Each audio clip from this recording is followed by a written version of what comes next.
పరిశుద్ధ గ్రంథంలో నుండి ఒక చక్కటి సంగతిని మనం అందరము కలిసి ధ్యానిద్దాం. మనకు తెలిసినట్లుగానే ఉంటుంటాయి, కానీ వాక్యపు లోతుల్లోనికి వెళితే మనకు తెలియని అనేకమైన సంగతులను దేవుడు నేర్పించగలిగే సమర్థుడు. కాబట్టి లేఖనాలలోనికి వెళ్ళి పరిశుద్ధ గ్రంథంలో వ్రాయబడిన ఒక చక్కటి సందర్భాన్ని మనం అందరము కలిసి ధ్యానిద్దాం. దానియేలు గ్రంథము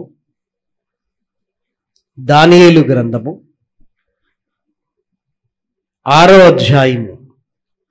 దానియేలు గ్రంథము 6వ అధ్యాయము మొదటి 2 వచనాలను జాగ్రత్తగా చూడండి. దానియేలు గ్రంథము 6వ అధ్యాయము మొదటి 2 వచనాలు. తన రాజ్యం అంతటి మీద అధిపతులుగా ఉండుటకై 120 మంది అధిపతులను నియమించుటకు దర్యావేషునకు ఇష్టమాయెను. వారి పైన ముగ్గురిని ప్రధానులుగా నియమించెను. ఆ ముగ్గురిలో దానియేలు ముఖ్యుడు. రాజునకు నష్టము కలుగకుండునట్లు ఆ అధిపతులకు తప్పకుండా వీరికి లెక్కలు అప్పగించవలనని ఆజ్ఞ ఇచ్చెను. ఈ దానియేలు అతి శ్రేష్టమైన బుద్ధి గలవాడై ప్రధానులలోను అధిపతులలోను ప్రఖ్యాతి నొందియుండెను. అంటే చాలా జాగ్రత్తగా ఆలోచించాలి. దానియేలు గారు ముగ్గురు అధిపతులలో ముఖ్యుడు. ఈ ముగ్గురి కింద ఎంతమంది ఉన్నారంటే 120 మంది అధికారులు ఉన్నారు. ఎవరి పరిపాలనలో అంటే దర్యావేషు రాజు పరిపాలనలో. మరి దర్యావేషు కంటే ముందు ఎవరు పరిపాలించారు అంటే రాజైన బెల్షస్సరు పరిపాలించాడు. ఆ బెల్షస్సరు మెనే టెకేల్ ఉఫార్సిన్ మనందరికీ తెలుసు. దేవుడు నీ ప్రభుత్వ విషయంలో లెక్క చూచి ముగించెను. నిన్ను త్రాసులో తూచగా నువ్వు తక్కువగా కనబడితివి. నీ రాజ్యము నీ దగ్గర నుంచి విభాగింపబడి మాదీయులకు పారసీయులకు అగును అనేది దాని సారాంశం. ఆ రాత్రి యుద్ధం జరిగింది. ఆ యుద్ధంలో బెల్షస్సరు చనిపోయాడు. దర్యావేషు రాజయ్యాడు. 120 మంది అధికారులను పెట్టాడు. వారి మీద ముగ్గురిని పెట్టాడు. ఆ ముగ్గురిలో ఎవరు ముఖ్యుడు? దానియేలు గారు ముఖ్యుడు. మిగిలిన వారు ఏమనుకుంటున్నారు అంటే దానియేలు ఎక్కడో యూదా దేశంలో నుంచి చెరలోనికి మన దగ్గరికి వచ్చి మన మీదనే ఏమైపోయాడు? అధికారిగా ఉన్నాడు. ఈయన కింద మనం ఉండేటువంటి మన క్రింద ఎవరు ఉండాలి? దానియేలు ఉండాలి కదా అని దానియేలు మీద నేరమైనను తప్పైనను ఏదైనా మోపాలని వెతుకుతూ ఉన్నారు ప్రియమైన వారలారా. ఇప్పుడు చూడండి 3-4 వచనాలు. గనుక రాజ్యమంతటి మీద అతన్ని నియమింపవలెనని రాజు ఉద్దేశించెను. అందుక ప్రధానులను అధిపతులను రాజ్య పాలన విషయంలో దానియేలు మీద ఏదైనా ఒక నింద మోపవలెనని ఉండి తగిన హేతువును కనిపెట్టుచుండిరి గాని దానియేలు నమ్మకస్తుడై ఏ నేరమైనను ఏ తప్పైనను చేయువాడు కాడు గనుక దానియేలులో తప్పైనను లోపమైనను కనుగొనలేకపోయిరి. దానియేలు ఎదుగుదలను చూసి ఓర్వలేక మిగిలిన వారందరూ దానియేలు మీద కత్తిగట్టి ఏదైనా నేరం చేస్తున్నాడా, అధికార దుర్వినియోగం చేస్తున్నాడా, ఏదైనా తప్పు చేస్తున్నాడు అని వెతుకుతూ ఆ తప్పులో అతన్ని ఇరికించి అవసరమైతే చంపాలి, లేకపోతే చెరసాలలు వేయించాలి, లేకపోతే ఇదిగో మా కింద పనివాణ్ణిగా పెట్టుకోవాలని వెతుకుతూ ఉన్నారు. కానీ దానియేలు ఏ నేరము చేయట్లేదు, ఏ తప్పు చేయట్లేదు, లెక్కలలో కూడా ఏ తేడా రావట్లేదు.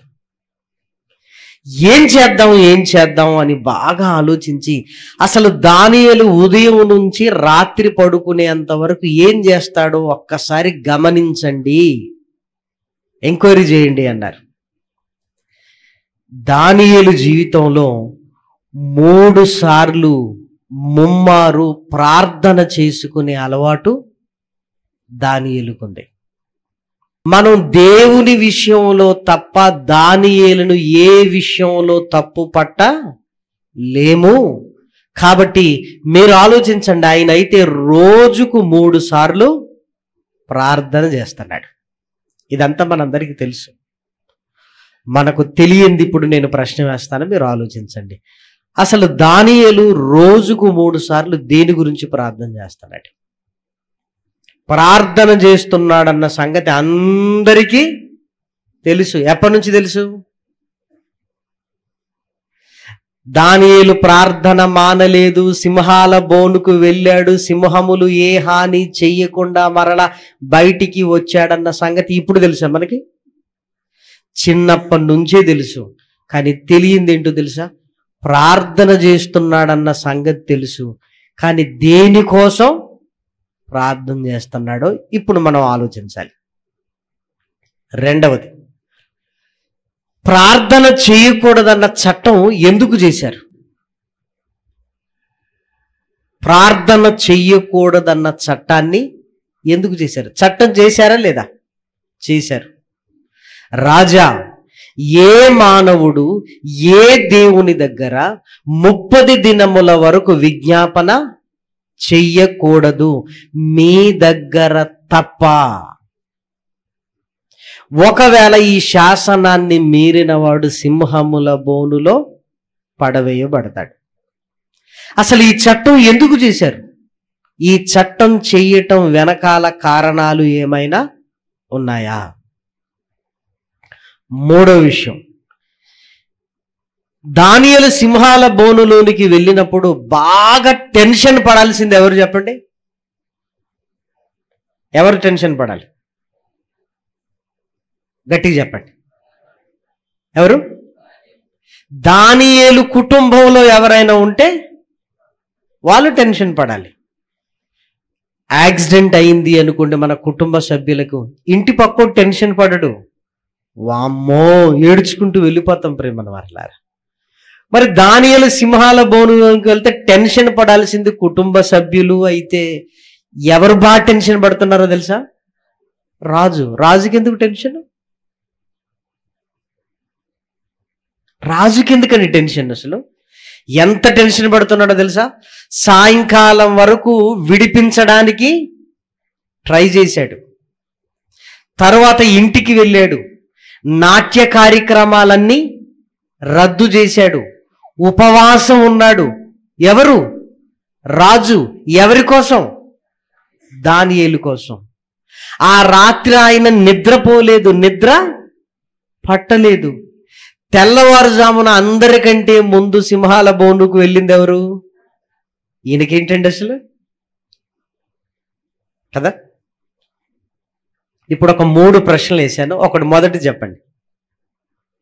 దానియేలు 3 సార్లు ప్రార్థన చేస్తున్నాడు, దేనికోసం?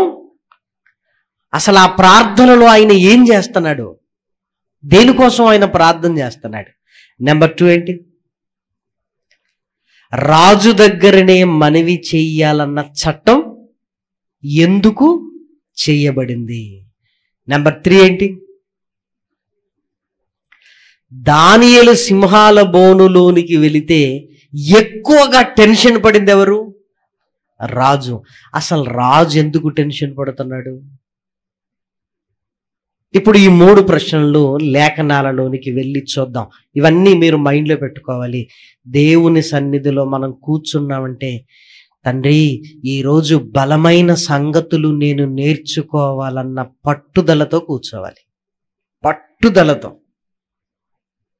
పనికి వెళ్ళిన వాడు 4 డబ్బులు తీసుకుని వస్తే కుటుంబం ఎలా గడుస్తుందో, వాక్యం వినడానికి వచ్చిన వాడు 4 ముత్యాల్లాంటి మాటలను గుండెల్లో పెట్టుకొని, ఇదిగో నా కుటుంబాన్ని దేవుని కొరకు నేను బ్రతికించుకుంటాను అని ఇక్కడి నుంచి వాక్యాన్ని తీసుకుని వెళ్ళాలి. ప్రేమన దేవుని పిల్లలారా, ఏదో వచ్చాం, కాసేపు కూర్చున్నాం, వెళ్ళిపోయాం అన్నట్లుగా ఉండకూడదు. ఈరోజు నేనేం నేర్చుకున్నాను అని ప్రశ్న వేసుకుంటే, ఇదిగో ఈ 3 విషయాలు నేను నేర్చుకున్నాను అని ఎప్పటికీ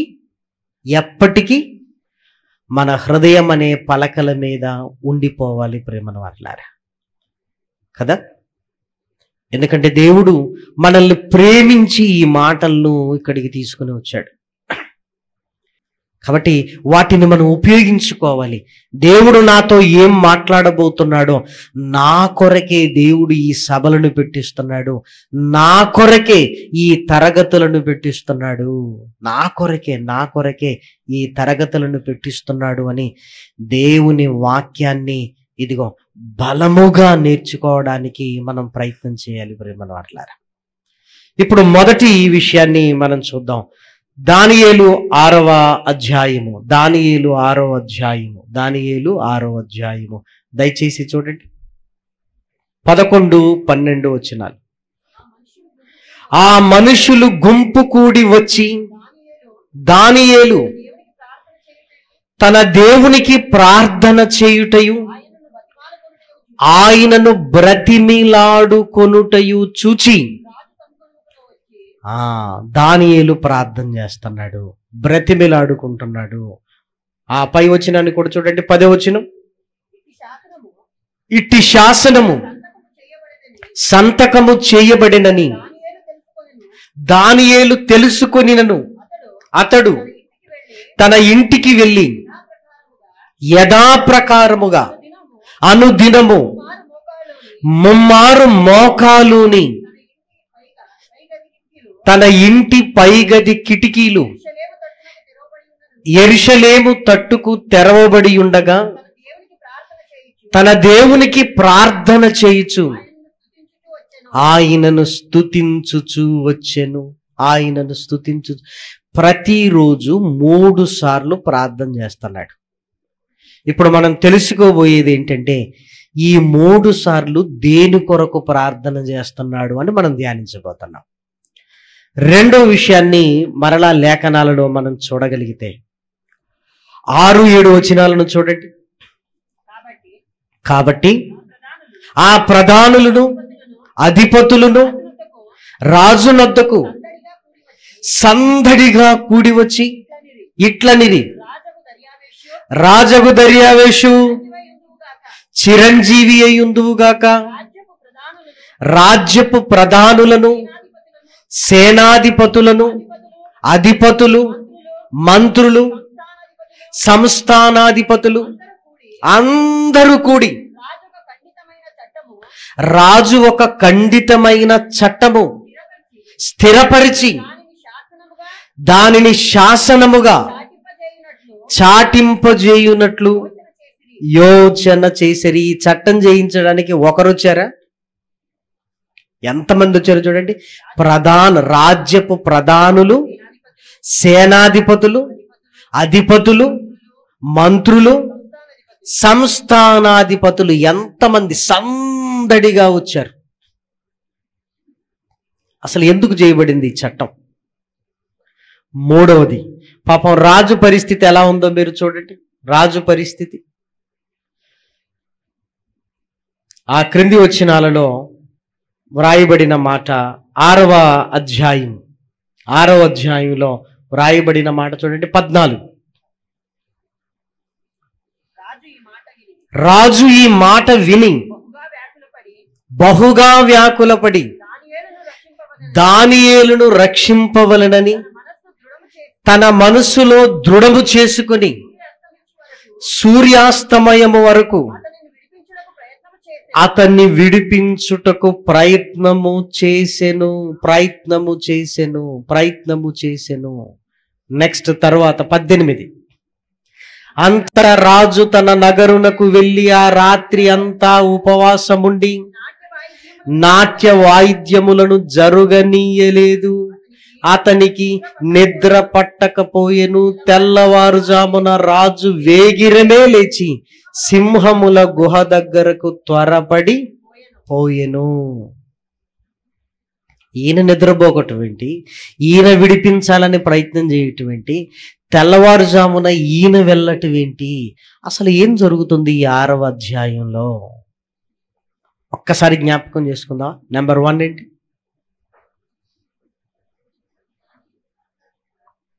దానియేలు ముమ్మారు దేని గురించి ప్రార్థన చేస్తున్నాడు? రెండవది ఏంటి? ప్రార్థన ఏ దేవునికి చెయ్యకూడదన్న శాసనం ఎందుకు పుట్టించబడింది? మూడవదేంటి? సింహముల గుహలో ఉన్నప్పుడు రాజుకి ఎందుకు టెన్షన్? రాజు ఎందుకు భయపడుతున్నాడు అసలు? చూసారా, మనకు తెలిసినట్లుగానే ఉంటది వాక్యము, కానీ మనకు తెలియని సంగతులు ఎన్నో లేఖనాలలో ఉంటాయి. అందుకే ఎప్పుడు బైబిల్ను చదువుతున్నప్పుడు నాకేం రాదు అనుకొని చదవాలి. నాకంతా వచ్చు అనుకుంటే ఏమీ రాదు. వాక్యం ముందు ఎవరమైనా విద్యార్థులమే ప్రేమన వాట్ల, ఎవరమైనా. సుమారు నా సేవా పరిచర్య 24-25 ఏళ్ళు అవుతుంది. 25 ఏళ్ల తర్వాత నేను చెబుతున్న మాట ఏంటో తెలుసా? ఇప్పటికీ ఎన్నో సంగతులు నేను నేర్చుకుంటున్నాను. స్టిల్ ఒకప్పుడు ఈరోజు మీతో చెబుతున్న ఈ సంగతి నాకు తెలియదు. మరలా ధ్యానిస్తున్నప్పుడు దేవుడు వాక్యపు లోతుల్లోనికి తీసుకుని వెళుతున్నప్పుడు ఇంకా ఎన్నో సంగతులు నేను నేర్చుకుంటున్నాను. అందులో అనుమానం లేనే లేదు ప్రేమన దేవుని పిల్లలారా. ఇప్పుడు చక్కగా ధ్యానిద్దాం ప్రేమన వారలారా. దానియేలు 9వ అధ్యాయము 1వ వచనంలో ఆయన దేని కొరకు ప్రార్థన చేస్తున్నాడా రాయబడింది. దయచేసి చూడండి. దానియేలు గ్రంథము 9వ అధ్యాయము 1టి 3 వచనాలు. మాదీయుడగు అహష్వరోషు యొక్క కుమారుడైన దర్యావేషు కల్దీల పైన రాజాయను. అతని ఏలుబడిలో 1టి సంవత్సరమందు దానియేలను నేను యెహోవా తన ప్రవక్తయగు ఇర్మియాకు సెలవిచ్చి తెలియజేసినట్టు యెరూషలేము పాడుగా ఉండవలసిన 70 సంవత్సరములు సంపూర్తి అవుచున్నవని గ్రంథముల వలన గ్రహించి తిని. అంతట నేను గోనె పట్ట కట్టుకొని ధూళి తలపై వేసుకుని ఉపవాసముండి ప్రార్థన విజ్ఞాపనలు చేయుటకై ప్రభువగు దేవుని ఎదుట నా మనసును నిబ్బరము చేసుకొంటిని. 9వ అధ్యాయంలో దానియేలు దేని కొరకు ప్రార్థన చేస్తున్నాడో రాయబడింది. దానియేలు గారికి ఇర్మియా గ్రంథం దొరికింది. ఆ ఇర్మియా గ్రంథంలో యెరూషలేము 70 సంవత్సరములు పాడు దిబ్బగా ఉంటుంది, 70 సంవత్సరముల తర్వాత విడుదల అని కనబడింది. క్యాలెండర్ చూసేసరికి 70 ఏళ్ళు పూర్తవుతున్నవి. వెంటనే ఏం చేస్తున్నాడో తెలుసా? వెంటనే తల మీద ధూళి వేసుకున్నాడు, శరీరం మీదకి గోనె పట్ట తెచ్చుకున్నాడు, ఉపవాసం ఉండి ఏడుస్తూ ప్రార్థన చేస్తున్నాడు. దేనికో తెలుసా?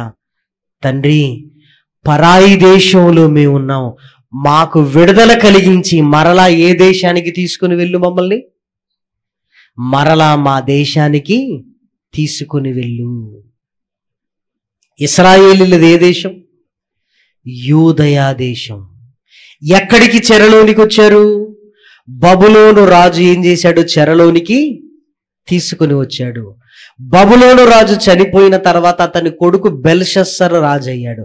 బెల్షస్సరు చనిపోయిన తర్వాత దర్యావేషు రాజు అయ్యాడు. అంటే అప్పటికి ఎన్ని సంవత్సరాలు అయిపోతుంది?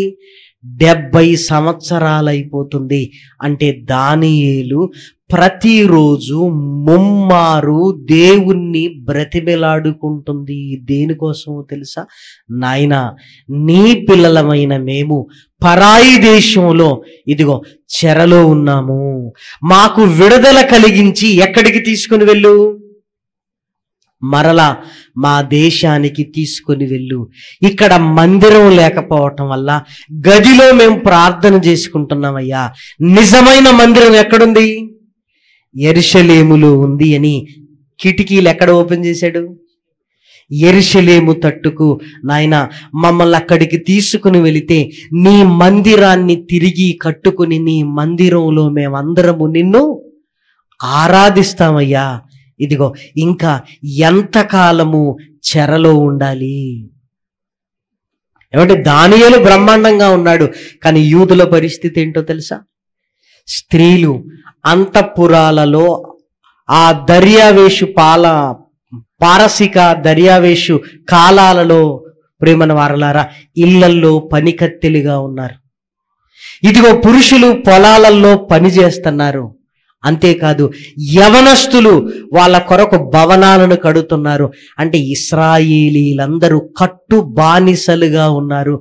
ఇదిగో నేను బాగుంటే సరిపోదు, యూదులందరూ బాగుండాలి, వారికి విడుదల కలిగి మేమందరం ఎక్కడికి వెళ్ళాలి? మేము యెరూషలేముకు వెళ్ళాలి అని క్రమం తప్పకుండా దానియేలు ప్రార్థన చేస్తూ ఉన్నాడు. ఎన్ని సంవత్సరాల నుంచి చేస్తున్నాడో తెలుసా? దానియేలు బాలుడుగా ఉన్నప్పుడు చెరలోనికి వచ్చాడు. 70 ఏళ్ళు గతించిపోయాయి. అంటే దానియేలు వయసు ఎంత ఉండొచ్చు సుమారుగా? ఇప్పుడు 10 ఏళ్లకు బబులోనుకు వెళ్ళాడు అనుకోండి, 70 ఏళ్ళు పూర్తయ్యాయి. అంటే ఇప్పుడు దానియేలు వయసు ఎంత? 80 సంవత్సరాలు. అంటే విడుదల కొరకు మానక ముమ్మారు ప్రార్థన చేస్తున్నాడు. 70 సంవత్సరాల నుండి ప్రార్థన చేస్తున్నాడు. 70 సంవత్సరాల నుంచి ప్రార్థన చేస్తూనే ఉన్నాడు. యెరూషలేము వైపు కిటికీలు ఓపెన్ చేసి, ప్రభువా, యూదులందరూ బానిసలుగా ఉన్నారు, మాకు విడుదలను కలిగించవా? మేమందరం మా దేశానికి వెళ్ళిపోయి మందిరాన్ని కట్టుకొని ఆ మందిరములో నిన్ను సేవిస్తాం. చూసారా? సుమారుగా ఒక 1 year క్రితం ఒక ఫోన్ కాల్ వచ్చింది. శాశ్వత ప్రేమ టీవీ కార్యక్రమాలు ప్రసారం అవుతుంటాయి, శుభవార్తలు మీ అందరికీ తెలుసు. ఫోన్ చేసి ఒక చెల్లి, అన్నయ్య, మా అత్తగారికి హార్ట్ ఆపరేషన్ జరగబోతుంది, కాస్త ప్రార్థనలో జ్ఞాపకం చేసుకోండి అన్నా అని చెప్పింది. సరే అమ్మా, సరే. ఎప్పుడమ్మా ఆపరేషన్ అంటే, ఇంకా టైం ఉందన్నా, ఒక 2 నెలల తర్వాత అని డాక్టర్ గారు టైం ఇచ్చారు అంది. సరే అమ్మా అనుకుంది. మరలా ఒక 1 week ఉందనగా కాల్ చేసి, అన్నా టైం దగ్గర పడుతుంది, ఇప్పుడు ఏం చేయాలి అన్నా? గట్టిగా ప్రార్థన చేయండి అన్నా అంది. సరే అమ్మా అన్న. 2 రోజుల ముందు మళ్ళీ కాల్ చేసింది. అన్నా ఇదిగో ఇంకా గట్టిగా ప్రార్థన చేయండి అన్నా అంది. సరే అమ్మా అంది. మరలా తెల్లవారుజామున 4 గంటలకు ఫోన్ చేసింది. అన్నా ఇగో గదిలోనికి తీసుకెళ్తున్నారు, ప్రార్థన చేయండి అన్నా అంది. అంటే దాని అర్థం ఏంటి అంటే, దానియేలు గారు 70 ఏళ్ల నుండి ప్రార్థన చేస్తూనే ఉన్నాడు. ఇర్మియా గ్రంథం చూడగానే 70 ఏళ్ళు పూర్తవగానే ఇక లాభం లేదని ఇప్పుడే ఎలాంటి ప్రార్థన చేస్తున్నాడు? ఉపవాసముతో కూడిన ప్రార్థన చేస్తున్నాడు. ఉపవాసంతో కూడిన ప్రార్థన చేస్తున్నాడు. నిజంగా ఒక అధికారిగా ఉన్న ఆయన శరీరంపై గోనె పట్ట వేసుకొని, తల మీద ధూళి పూసుకొని, బూడిదలో కూర్చుని ఉపవాసం చేస్తున్నాడు అంటే తనను తాను ఎంత తగ్గించుకున్నాడో మీరు ఆలోచించండి. ఏమంటే తల మీద ధూళి పోసుకుంటే స్థిమితంగా ఉండగలవా? మీరు ఆలోచించండి. మన ఇంట్లో గోనె పట్ట ఎక్కడుంటుంది చెప్పండి? మన ఇంట్లో బీరువాలోనా? కాళ్ళ దగ్గర. కాళ్ళ కింద ఉండవలసిన గోనె పట్టను ఒంటి మీద వేసుకున్నాడంటే ఎంత ఇరిటేషన్ ఉండాలి. ఉపవాసం ఉన్నాడు.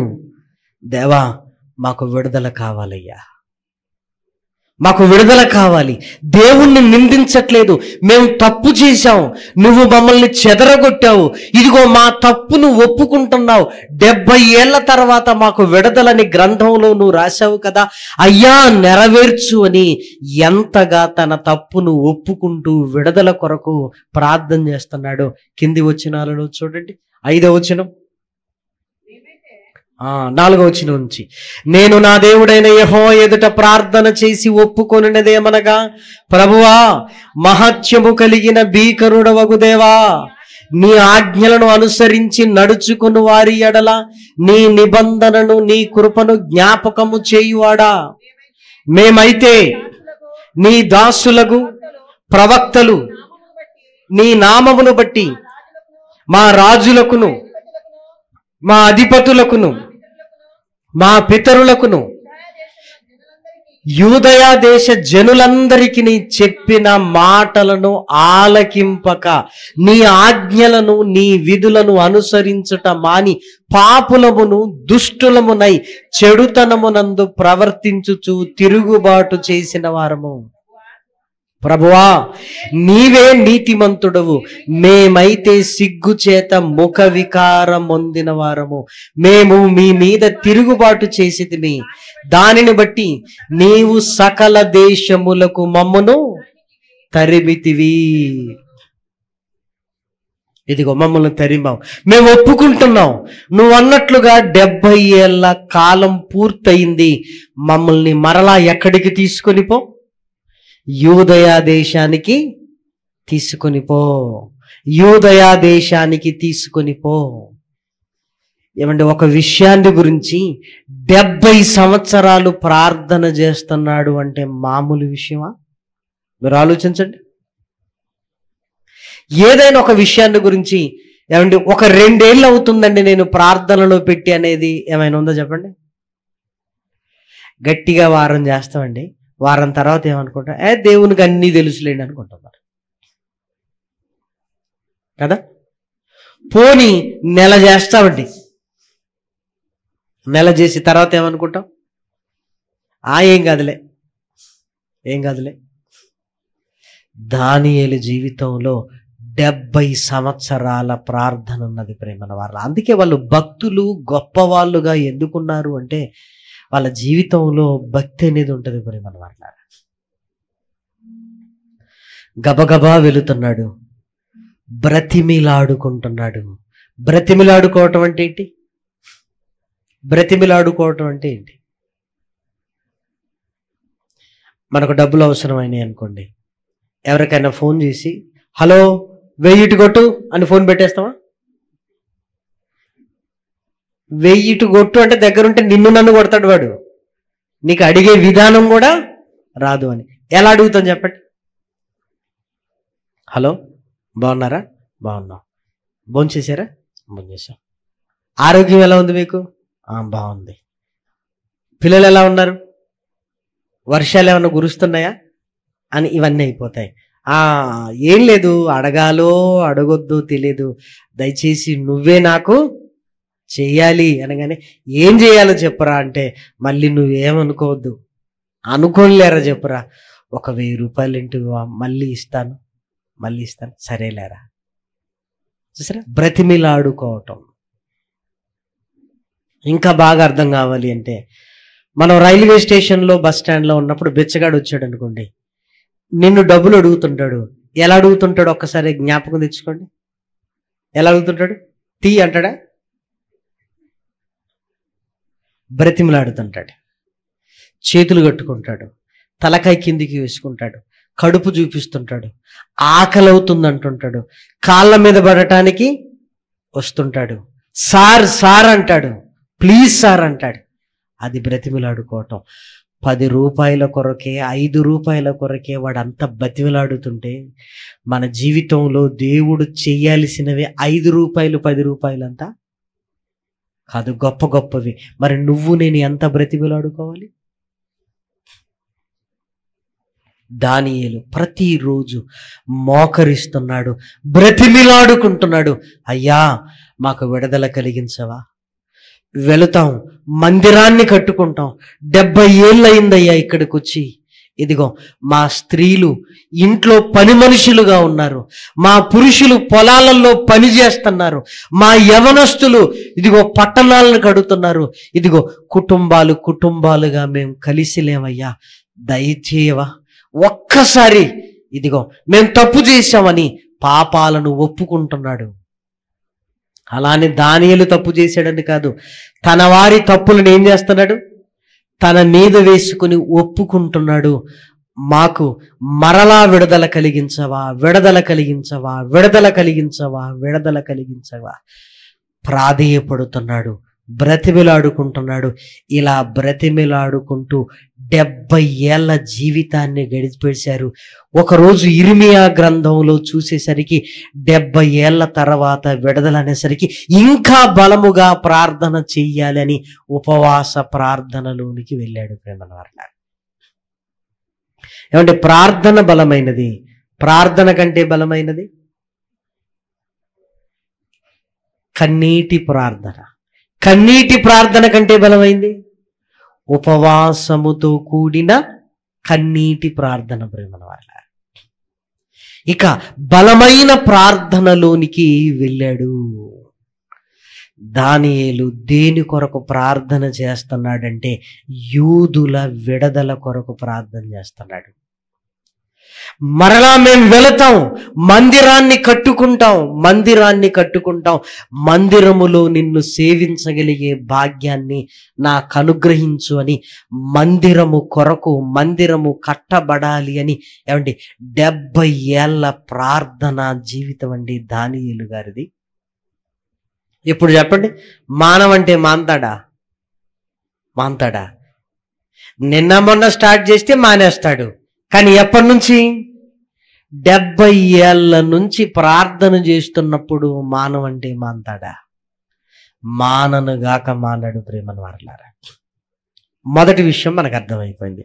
ఇప్పుడు రెండో విషయం, అసలు దానియేలు ప్రార్థన చేయకూడదనే చట్టం ఎందుకు వచ్చింది అంటే, దానియేలులో తప్పు పట్టాలని వెతుకుతూ ఆ మనుషులు దానియేలు ఎక్కడికి వెళ్ళినా ఏం చేస్తున్నాడని చూస్తున్నారు. ఈయన ప్రతిరోజు ముమ్మారి ఏం చేస్తున్నాడు? ప్రార్థన చేస్తున్నాడు. మేడగదిలోనికి వెళ్ళి ఆయన మనసులో కాదు గట్టిగానే ప్రార్థన చేస్తున్నాడు. యెరూషలేము వైపుకు కిటికీ తెరిచి ప్రార్థన చేస్తున్నాడు. ఆ ప్రార్థనలో వీళ్ళు ఏమి విన్నారు అంటే, దేవా మాకు విడుదల కావాలి, మేము మరలా యూదా దేశానికి వెళ్ళాలి, వెళ్ళి మందిరాన్ని మేము కట్టుకోవాలి, దయచేసి మమ్మల్ని విడిపించు, మాకు విడుదల కలిగించు అని ప్రార్థన చేస్తున్నారు. ఇప్పుడు ఈ మనుషులందరూ ఏమనుకున్నారో తెలుసా? దేవునికి ప్రార్థన చేస్తున్నాడు, మమ్మల్ని విడిపించు, విడుదల అన్నారు. వీళ్ళందరూ ఆ దేవుడు వీళ్ళ మాట విని విడిపిస్తే మరి మా దగ్గర పనులెవరు చేయాలి?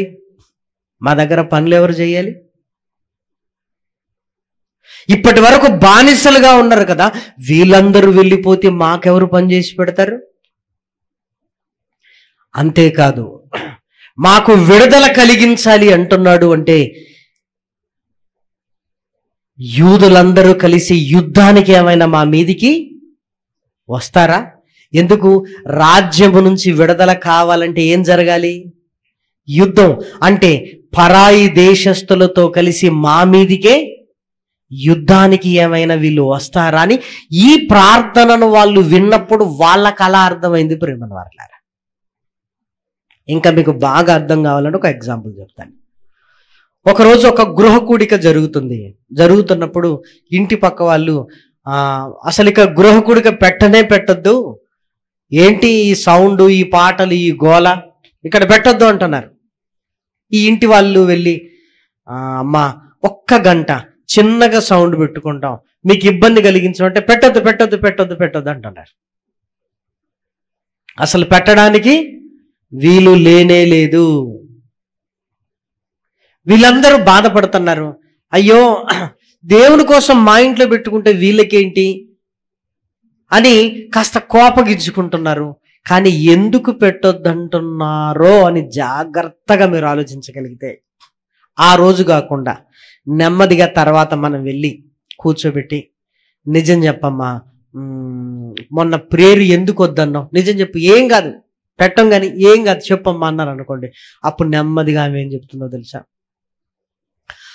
పెట్టుకోవద్దనేది కాదు కానయ్యా, ఏంటమ్మా మరి, మీరేమో చచ్చిపోతే ఎక్కడికి పోతావు అని అడుగుతారు, నాకేమో ఆ మాట అంటే భయం.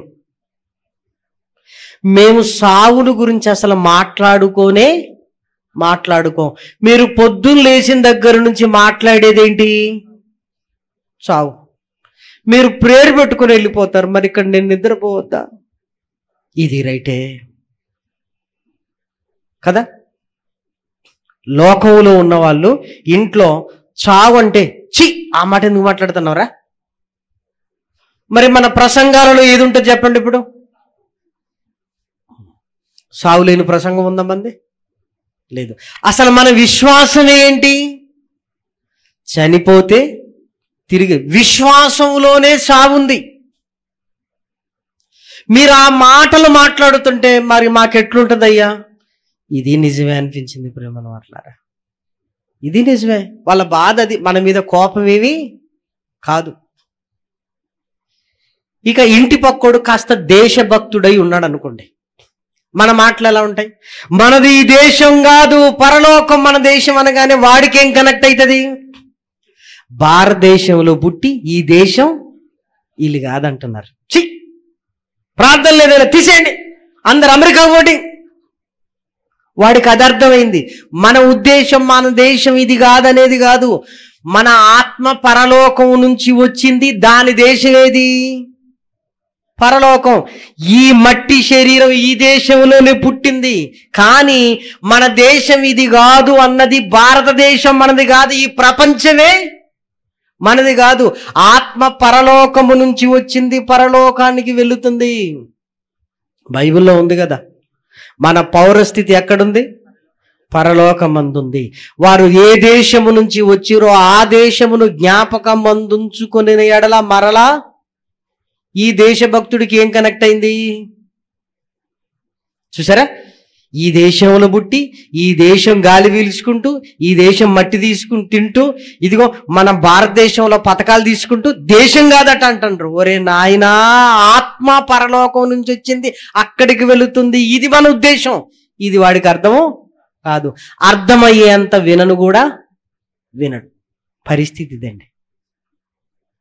అప్పుడప్పుడు ప్రార్థన ఇక్కడ పెట్టొద్దంటే నాకు కూడా జాలి అనిపిస్తుంది. పాపం వాళ్ళకి ఏమర్థమైందో మరి అంతే కదా, వాళ్ళకి ఏమర్థమైందో మరి. నిజం చెప్తున్నాను, మనం చనిపోతే ఏమైపోతాం అన్న మాట ధైర్యంగా మాట్లాడుతుంటాం, కానీ లోకం ఆ మాటలు వినడానికి ఇష్టపడదు ప్రేమను వాళ్ళారా కదా. ఇప్పుడు దానియేలు ప్రార్థన చేస్తున్నాడు, మాకు విడుదల కావాలి, మమ్మల్ని తీసుకొని పో, ఇంకా ఎంతకాలం ఇక్కడ కష్టంలో ఉండాలి, ఇదిగో మాకు విడుదల కలగాలి. ప్రార్థన విన్న వారికి ఏమర్థమైంది ఇప్పుడు? అయ్య బాబోయ్, విడుదలంటున్నాడు, వెళ్ళిపోతారా? యుద్ధం వస్తుందా? లేకపోతే వీళ్ళందరినీ వాళ్ళ దేవుడు ప్రార్థన విని తీసుకుని వెళ్ళిపోతే మరి ఇక్కడ పనులేం చెయ్యాలి అని సందడిగా ఎంతమంది వెళ్ళారు? ప్రధానులు, అధిపతులు, సేనాధిపతులు, సైన్యాధిపతులు కూడా ఎందుకు వెళ్ళారో తెలుసా?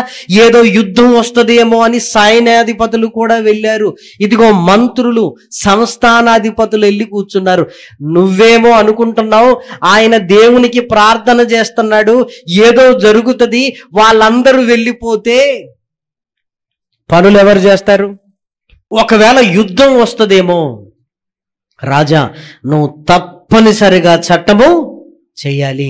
ఏమండి, సేనాధిపతులు కూడా చట్టం చేయటంలో ఇన్వాల్వ్ అయ్యారంటే దాని అర్థం ఏంటంటే మన దేశ భద్రతకే ఏదో ముప్పు రాబోతుంది అన్న ఆలోచనలోనికి వాళ్ళు వెళ్ళిపోయారు. అందుకే చట్టం ఏంటో తెలుసా? ఏ దేవుని యొద్ద మనవి చేయకూడదు. ఎవరి దగ్గర చేయాలి అంటే ఏదైనా ఉంటే నీ దగ్గర చెప్పుకోవాలి తప్ప ఎక్కడ చెప్పుకోకూడదు. ఇప్పుడు దానియేలు దగ్గరకు వచ్చి ఏం చెప్పాలి? మాకు విడుదల కావాలి అని రాజు దగ్గర ఈయన బయట పడాలి. ఒకవేళ ఈ రాజు దగ్గర బయటపడ్డాడు అనుకోండి, వెంటనే ఏం చేస్తారు? సింహముల బోను, ఇంత కుట్ర పన్నుతున్నావని. ఒకవేళ వినకుండా ప్రార్థన చేసాడు అనుకోండి, మరలా ఎక్కడికి? సింహాల బోను. ఎంత కుట్ర పన్నారు చూసారా? విచిత్రం ఏంటంటే ఇక్కడ ఏ దేవుని దగ్గర ఎవ్వరు మనవి చేయకూడదు, రాజు దగ్గరనే చేసుకోవాలని చట్టం చేసి వాళ్ళ దేవతలకు కూడా ప్రార్థన వాళ్ళు ఏం చేశారు? మానేశారు. ఎంత పిచ్చోళ్ళు చూసారా? ఎంత పిచ్చోళ్ళు అండి. విచిత్రం చెప్పమంటారా? వాళ్ళు మానేశారు కానీ దానియేలు మానలేదు. అది క్రైస్తవుడు అంటే. దానియేలు మాత్రం మానలేదు. నేనేమనుకుంటున్నానంటే 30 దినముల వరకు ఎందుకండి వేస్ట్, టైం వేస్ట్. ఒక్కరోజు ప్రార్థన మానండి అన్నా కూడా దానియేలు గారు మాండు. అనవసరంగా 30 రోజులని టైం పెట్టారు వీళ్ళు. కాబట్టి వీళ్ళు ఏంటంటే మన దేశ భద్రతకే ముప్పు వాటిల్లుతుంది అని ఊహల్లోనికి వెళ్ళిపోయి వీళ్ళందరూ వెళ్ళిపోతే మనకి ఇక్కడ పనులు ఎవరు చేస్తారు? ఒకవేళ యుద్ధం వస్తుందా? ఆ యుద్ధంలో మనం ఓడిపోతే వాళ్లకు మనం బానిసలం అవుతున్నామా? ఈ ప్రార్థనలో దేవుణ్ణి అడుగుతున్నాడు. మరి వాళ్ళ దేవుడు ఏదైనా చేస్తే ఏంటి? ముందు ఏం చేయాలంటే దేవుణ్ణి అడగటం మాన్పించాలి అని చట్టం చేయబడింది. ప్రేమన దేవుని పిల్లలారా, మిగిలినది ఏంటండి? మిగిలినది ఉన్న మూడవది, రాజు ఎందుకు టెన్షన్ పడుతున్నాడు, రాజు ఎందుకు టెన్షన్ పడుతున్నాడు అని జాగ్రత్తగా ఆలోచించగలిగితే, బెల్షస్సరు చనిపోయిన తర్వాత దర్యావేషు రాజు అయ్యాడు. రాజైన తర్వాత ఈయన వచ్చిన తర్వాత బెల్షస్సరు ఎలా చనిపోయాడు అని ఎంక్వైరీ చేసినప్పుడు మెనే టెకేల్ ఉఫార్సీన్ అని అరచెయ్యి రాయబడింది. దానికి అర్థం రాజుకు తెలియలేదు. ఈ దానియేలు ఏం చేశాడు? దానికి భావం చెప్పాడు. దానియేలు చెప్పినట్టుగానే ఆ రాజు చనిపోయాడు. దానియేలు చెప్పినట్టే ఆ రాజు చనిపోయాడైతే ఇప్పుడు దానియేలునే చంపితే దేవుడు ఊరుకుంటాడా? నన్ను ఊరుకుంటాడా? ఈ భయం రాజులో ఉంది. ప్రేమను వారలారా, పోయిన రాజు దానియేలు చెప్పినట్టుగానే చనిపోయాడు. ఇప్పుడు నేనేం చేస్తున్నాను? దానియేలుని సింహాల బోనులు వేస్తే దానియేలు నమ్మిన దేవుడు పోయిన రాజునే చంపి అవతల పడేశాడు. ఇప్పుడు తన సేవకుణ్ణి నేను చంపితే ఏమైనా ఉంటుందా? బాగా టెన్షన్ పడుతున్నాడు. ప్రేమను వారలారా, సేవకుడంటే లోకం విలువలేని వాడుగా చూస్తుంది, కానీ ఏమండి చాలా విలువైన వాడు. ప్రేమను వారలారా, చాలా విలువైన వాడు. సేవకుడు అనగానే ఎవరో పెడితే సేవ కాదు. ప్రేమన వారలారా, దేవుడు అప్పగిస్తే సేవ. ప్రేమన దేవుని పిల్లలారా, ఆలోచించండి. కనబడటానికి ఎందుకు పనికిరాని వాడుగా కనబడతాడేమో, కానీ వాడి వెనకాల దేవుడు ఉన్నాడు. దేవుడు వాడుకునే పాత్ర. రాజులు సహితం దానియేలును చూసి గడగడలాడారంటే చిన్న విషయం కాదు. ప్రేమన వారలారా, మీరు ఆలోచించండి. దానియేలును సింహాల బోనులోనికి పంపొద్దు, పంపితే దేవుడు నన్నేం చేస్తాడు? వెళ్ళిన తర్వాత ఉపవాసం ఉంటున్నాడు. ఇదిగో నాట్య వాయిద్యములను రద్దు చేశాడు. నిద్రపోలేదు. తెల్లవారుజామున వచ్చాడు. చిరంజీవి అగుగాక, దానియేలు నిత్యము నీవు సేవించుచున్న నీ దేవుడు సింహముల బోనులో నుండి నిన్ను సింహములో నుండి తప్పించనంటే రాజు చిరకాలము జీవించునుగాక. నేను నా దేవుని దృష్టికి నిర్దోషిగా కనబడితిని. ఈ సింహములు నాకు ఏ హాని చేయలేదు. వెంటనే బయటికి తీసుకొని రండి అన్నాడు. దానియేలు మీద కుట్ర చేసిన వాళ్ళందరినీ ఏం చేశాడు? లోపలెయ్యండి అన్నాడు. సింహములు దానియేలున్నంత వరకు సైలెన్స్గా ఉన్నాయి. మిగిలిన వారు వెళ్ళగానే వారి ఎముకలను పొడి చేశాడు. ప్రేమన వారలారా, ఎప్పుడు గుర్తుపెట్టుకోండి, చేతిలో డబ్బున్న వాడి కంటే చేతులు జోడించి ప్రార్థన చేసేవాడు చాలా విలువైన వాడు. ప్రేమన వారలారా, కష్టం వచ్చినప్పుడు, నష్టం వచ్చినప్పుడు చాలాసార్లు సేవకులు ఏమంటారో తెలుసా? వదిలేయండి, ప్రార్థన చేద్దామంటారు. ఆ ప్రార్థన అనేది చాలా బలమైనది, చాలా బలమైంది. ఒకరు ప్రార్థన చేస్తున్నారంటే గజగజలాడిపోవాలి ప్రేమన వారలారా, ఎందుకంటే ప్రార్థన అంత బలమైనది. రాజు చిరకాలము జీవించునుగా, కానీ దానియేలు మాట ఎప్పుడైతే విన్నాడో అమ్మయ్య అనుకున్నాడు. ఎందుకంటే దానియేలుకి ఏమైనా అయితే దేవుడు నన్ను ఊరుకోడు అని దేవుని పట్ల రాజు కూడా భయపడ్డాడు. ప్రేమన దేవుని పిల్లలారా, దయచేసి మీరు ఆలోచించండి. యూదుల విడుదల కొరకు ప్రార్థన చేస్తున్నాడు 70 సంవత్సరాలు. ఆ ప్రార్థన మాన్పించడానికే ఇదిగో చట్టం చేశారు. ఇదిగో వీళ్ళందరూ వెళ్ళిపోతే మనకు బానిసలుగా ఉండి పనిచేసేది ఎవరు? ఏదైనా యుద్ధం ఏదైనా వస్తుందా? ఎందుకంటే ఏం జరగబోతుందో వారికి తెలియదు గనక దేవుణ్ణి అడగటం మానుకోవాలి అని ప్రేమన దేవుని పిల్లలారా. మరి 70 ఏళ్ళ ప్రార్థన దేవుడు విన్నాడా? వినలేదా? విన్నాడు. కొన్ని అడగగానే వింటాడు. కొన్ని జరగాలంటే కొన్ని నెలల ప్రార్థన కావాలి.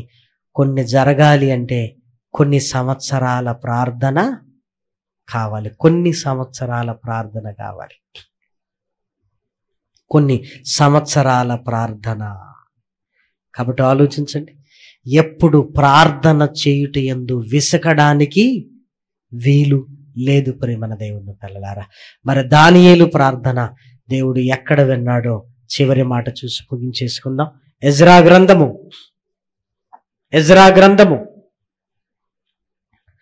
మొదటి అధ్యాయము. ఎజ్రా గ్రంథము మొదటి అధ్యాయము 2వ వచనాన్ని దయచేసి చూడండి.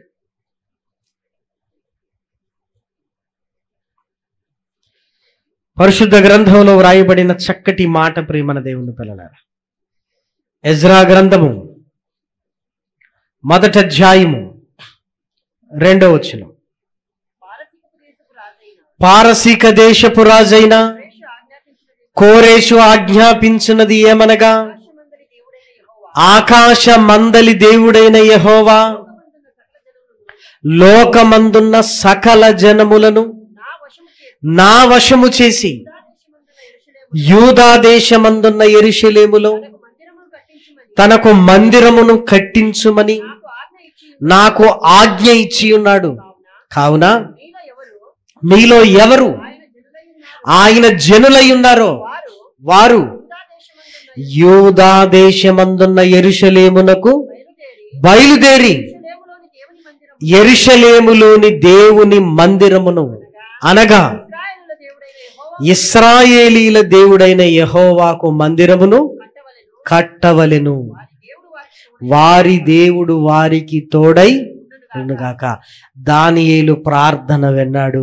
ఇదిగో కోరేషు రాజు ద్వారా యూదులందరూ వెళ్ళిపోయి మందిరం కట్టుకోండి అన్నాడు. అంటే దేవుడు విన్నాడు ప్రేమన దేవుని పిల్లలారా. కాబట్టి దయచేసి ఆలోచించండి. కాబట్టి ఎప్పుడు కూడా ప్రార్థన చేయటంలో విసుకవద్దు. యేసుక్రీస్తు జీవితంలో ఉన్నది కూడా ఏంటో తెలుసా? ప్రార్థన ప్రేమల వారలారా, ప్రార్థన. ఆయన గెత్సేమనే తోటలోనికి వెళ్ళాడు. వెళ్ళి ఏం చేస్తున్నాడు? చనిపోయే ముందు కూడా ప్రార్థన చేస్తున్నాడు. శిలువ మీద వేలాడుతున్నాడు. చిట్ట చివరి మాట ఏంటి చెప్పండి? తండ్రి, నా ఆత్మను నీ చేతికి. శిలువలో ప్రార్థన, గెత్సేమనే తోటలో ప్రార్థన, ఒలీవ కొండ మీదికి వెళ్ళి కూడా ఆయన చేసేది ప్రార్థన. అందుకే పాపము లేనివాడుగా పాపరహితుడుగా ఉన్నాడు.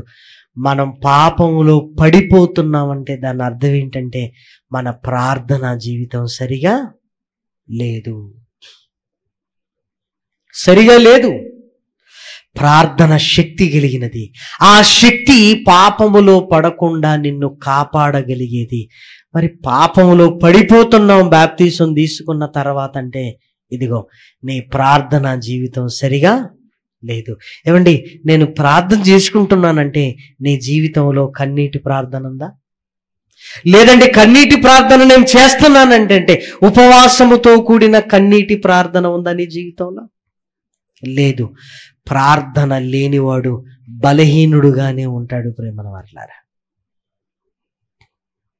యేసుక్రీస్తు శోధింపబడటానికి వెళ్ళాడు బాప్తీసం ద్వారా. 40 దినములు ఆయన జీవితంలో ఏముంది?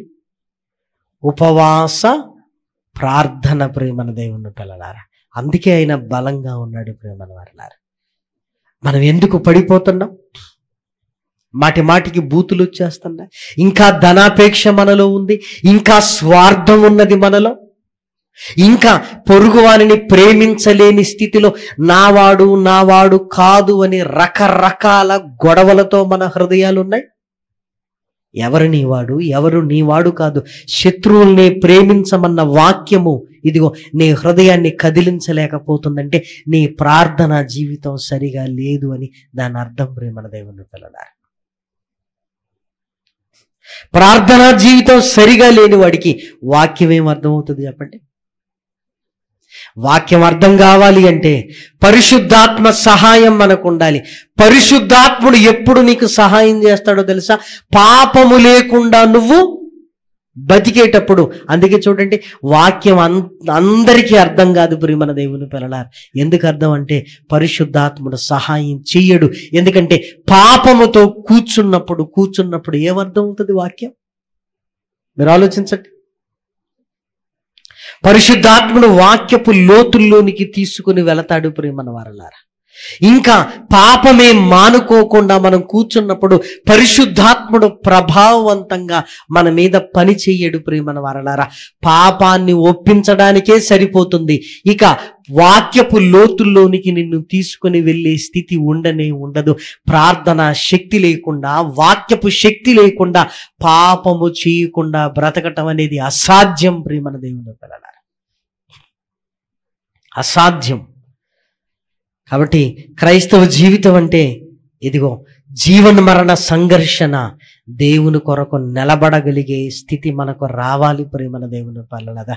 అది రావాలి అంటే మన ప్రార్థనా జీవితం అనేది బాగుండాలి ప్రేమన దేవుని పిల్లలారా. అది లేకపోతే నువ్వు ఎన్ని చేసినా ప్రయోజనము లేనే లేదు. ఎన్ని చేసినా ఇదిగో నువ్వు డబ్బు ఇవ్వచ్చు, కానీ నీకు ప్రార్థనా జీవితం లేకపోతే ఆ డబ్బు ఎవరికి కావాలి? మీరు ఆలోచించండి. యేసుక్రీస్తు జీవితంలో ఉన్నది నీ జీవితంలో, నా జీవితంలోకి రావాలి. ప్రవక్తల జీవితాలలో ఉన్నది ఇదిగో మన జీవితాలలో కనబడాలి ప్రేమన దేవుని పిల్లలారా.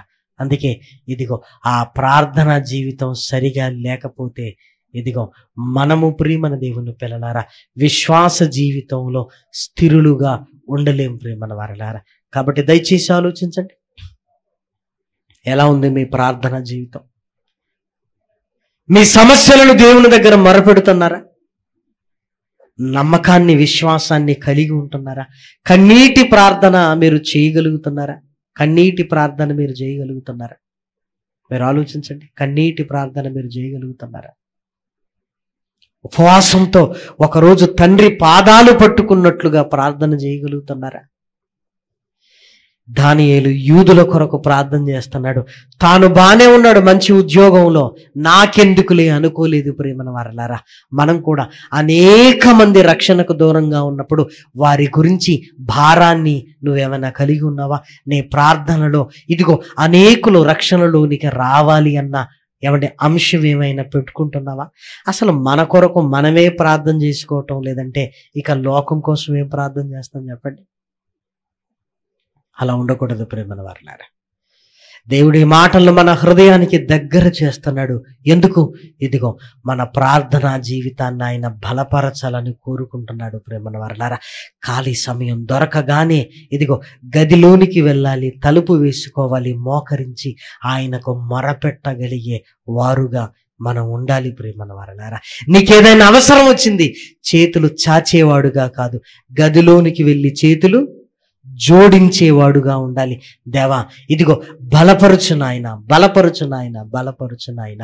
అలాంటి ప్రార్థన జీవితాన్ని కలిగి ఉంటేనే ఇదిగో దుష్టుడు బలముగా పనిచేస్తున్న ఈ కాలాలలో లోకములోనికి వెళ్లకుండా, పాపములో పడకుండా స్థిరముగా మనం బ్రతకగలుగుతాం. ప్రేమన దేవుని పిల్లలారా, కాబట్టి దయచేసి ఆలోచించండి. చేతుల్లోనికి మొబైల్స్ వచ్చిన తర్వాత చేతులు జోడించడం ఏం చేశాం? మానేశాం. ప్రేమల వారలారా, చేతులు ఇచ్చింది జోడించడానికి, ప్రార్థన చేయడానికి, కానీ చేతుల్లో అదే కనబడుతుందంటే ఇక ప్రార్థన చేసేది ఎప్పుడు చెప్పండి ప్రేమల వారలారా? అదేమన్నా మన జీవితమా? మీరు ఆలోచించండి. కాదు కదా. దేవుడిచ్చిన జీవితంలో దేవుని కొరకు ఉన్నతంగా బ్రతకాలి అంటే ప్రార్థనా శక్తిని కలిగి నువ్వు నేను బలముగా ఉండగలిగితేనే నిలబడతాం. లేదంటే ఇదిగో విశ్వాస జీవితంలో మరలా పాపములో పడిపోయి ఇదిగో పడగూడని నరకానికి వెళ్ళిపోతాం ప్రేమల వారలారా. కాబట్టి దానియేలు యూదుల విడుదల కొరకు ప్రార్థన చేస్తున్నాడు. ఆ ప్రార్థన విన్న వాళ్ళు కంగారు పడ్డారు. అమ్మో, అందుకే ప్రార్థన మానేయాలని చట్టం చేయబడింది. పోయిన రాజు దానియేలు చెప్పినట్లుగానే ఆయన చనిపోయాడు. ఇప్పుడు దానియేలుని చంపితే నాకేం జరుగుతుందో అన్న భయం దర్యావేషులో ఉంది. అందుకే భయపడ్డాడు. 6వ అధ్యాయంలోనే చూసారా, మనకు తెలియని అనేకమైన సంగతులు కనబడుతున్నాయి. అలానే 6వ అధ్యాయంలో కాదు, మత్తయి సువార్త 1వ అధ్యాయం చదివినా మనకు తెలియనివి బోలెడన్ని ఉన్నాయి ప్రేమన వారలారా. కాబట్టి ప్రార్థనా జీవితాన్ని, వాక్య పఠనాన్ని మనం కలిగి ఉండాలి. సంఘ సహవాసాన్ని మనం కలిగి ఉండాలి.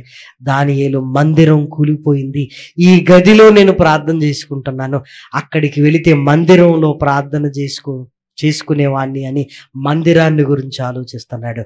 కాబట్టి ఈ అంత్య దినాలలో సంఘ సహవాసాన్ని కలిగి, వాక్యపు శక్తిని, ప్రార్థనా శక్తిని కలిగి మనం బలంగా ముందుకు వెళ్ళాలి అని దేవుని ప్రేమను బట్టి మిమ్మల్ని అందరినీ కోరుకుంటూ ఈ మాటలు ముగిస్తున్నాను. ప్రార్థన చేసుకుందాం. మహాకృపయు కనికరము కలిగిన మా కన్న తండ్రి, ఘనమైన ఉన్నతమైన నీ నామములకు స్తుతులు స్తోత్రములు చెల్లిస్తున్నాం. శక్తి కలిగిన నీ మాటలను నాయన నీ పిల్లలు విన్నారు. విని విడిచిపెట్టకుండా నాయన విన్న వాక్య ప్రకారంగా ప్రవర్తించగలిగే మంచి తండ్రి, లేఖనాలను నాయన మా ముందు మీరు మాట్లాడుతున్నారు అని గ్రహించిన ఆయన మా జీవితాలను సరిదిద్దుకొనగలిగే భాగ్యాన్ని అనుగ్రహించండి. ఈ 3 దినముల తరగతులు, ఈ 3 దినాల సాయంకాల సభలు సంఘానికి క్షేమాభివృద్ధిని, కుటుంబాలకు ఆశీర్వాదాన్ని అనుగ్రహించినట్లుగా నాయన నీ ఆత్మ సహాయముతో ఉన్నతంగా జరిగించండి. చక్కటి వాతావరణాన్ని అనుగ్రహించండి తండ్రి. నీ పిల్లలందరూ నాయన ఈ సదవకాశాన్ని వినియోగించుకొని వాక్యములో బలపడునట్లుగా మంచి మనస్సును నాయన అనుగ్రహించండి తండ్రి. ఇదిగో నాయన మమ్మల్ని శత్రువులుగా భావిస్తున్న వారిని దీవించండి. వారిని, వారి కుటుంబాలను నాయన చల్లగా కాపాడండి. మమ్మల్ని నిందిస్తున్న వారిని కూడా నాయన దీవించి ఆశీర్వదించండి తండ్రి. ఈ కార్యక్రమాన్ని నిర్వహిస్తున్న నీ పిల్లలను జ్ఞాపకం చేసుకోండి తండ్రి. ఈ 3 దినములు నాయన తండ్రి పనులలో ఉంటున్న నీ పిల్లలకు ఆశ్చర్యమైన సహాయాన్ని అనుగ్రహించి బలపరచమని మిమ్మల్ని కోరుకుంటూ ఘనత, మహిమ, ప్రభావములనైనా మీకే ఆరోపిస్తూ క్రీస్తు నామం నీ ప్రార్థన అడిగి వేడుకొనుచున్నాము తండ్రి. ఆమేన్. అందరికీ వందనాలు.